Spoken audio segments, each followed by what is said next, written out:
4 Steps to Funding. And today I want to talk about the important concept of momentum with your grant proposals and in your career. Momentum is a key concept that people who are really successful with their grants and with their careers, they actually build that over time and build more and more, and eventually that momentum becomes almost an unstoppable freight train. I've actually been surprised by how much that momentum has carried me through in the past few years after generating it earlier in my career through some successes that I had then. So when we're talking about momentum, the key question is, how do you generate that momentum? Where do you get started?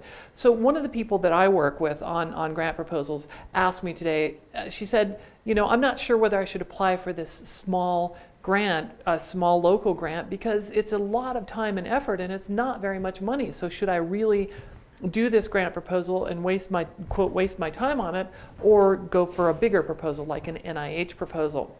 And my answer to her was, well, it really depends on where you are in the momentum train, where you are in your career. So if you're at a point in your career where you have lots of momentum and you have some big grants already, then applying for more big grants and focusing on those totally makes sense. That's not to say that you should skip small grants, but really focusing on those big grants and keeping them pushing forward. However, if you're at the beginning of the career and you don't have any big grants under your belt, so to speak, then it's a really good idea to think about it from this perspective of momentum and baby steps towards building that momentum.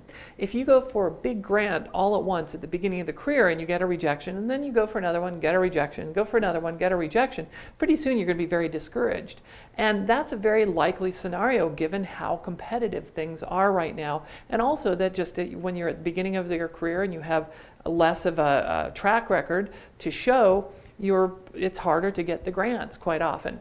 So my answer to her was, you know, look, go ahead and apply for this smaller grant and other smaller grants simply to build the momentum, both to build your own confidence that you can actually do it, since these smaller grants are often not quite as hard to get. I mean, they're still competitive, but they're not as hard as the big federal grants.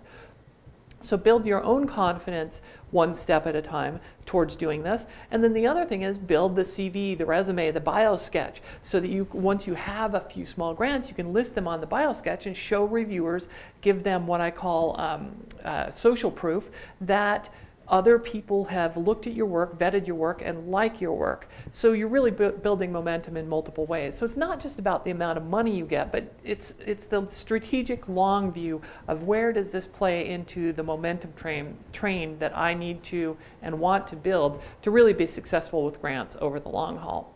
So I hope that was really helpful to you. There are a lot more helpful resources on my blog site at morganonscience.com. You can download the Backdoor to Funding report by signing up for my newsletter list, and there are actually a couple other free reports you'll find really helpful in your grant writing. So go check that out, and I look forward to helping you more with your grants and your science career. I'll talk to you later.